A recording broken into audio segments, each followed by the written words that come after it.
This section examines gear selection. A gear shift lever allows the driver to manually select gears via a gear shift mechanism.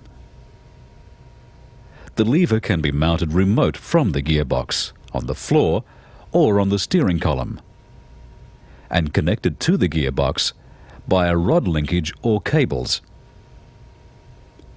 It can also be mounted in the top of the gearbox, where it acts through a ball pivot in the top of the extension housing.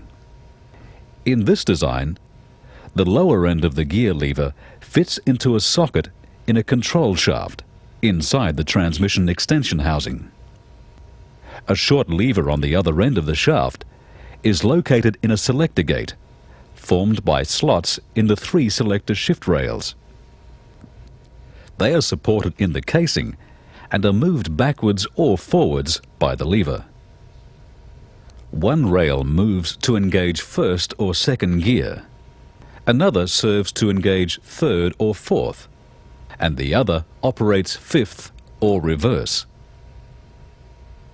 A selector fork is attached to the first and second shift rail. It sits in a square section groove on the outside of the first and second engagement sleeve. Similarly, for the selection of third and fourth gears, the reverse selector fork engages in a groove in the reverse engagement sleeve. Lateral movement of the gear lever positions the control rod in line with the appropriate selector rail. Longitudinal movement is transferred through the control rod and selector rail to the fork and the engagement sleeve.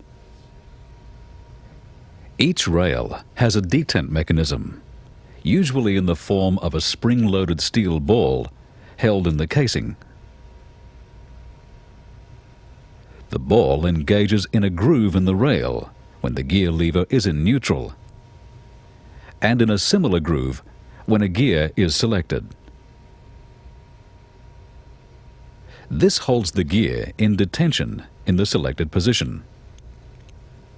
When a gear is changed or selected, an interlock mechanism prevents more than one gear being engaged at the same time.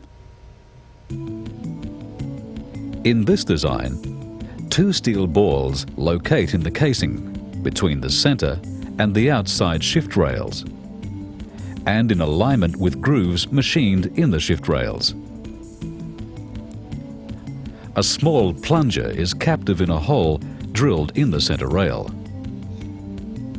In the neutral position, the balls and plunger can move laterally.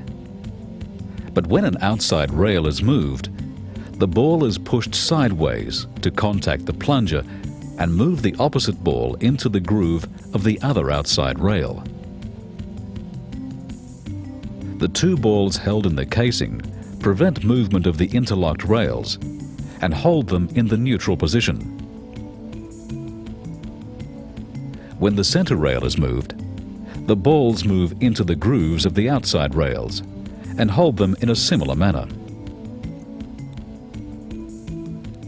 All gearboxes are fitted with interlock and detent mechanisms, although designs vary according to manufacture.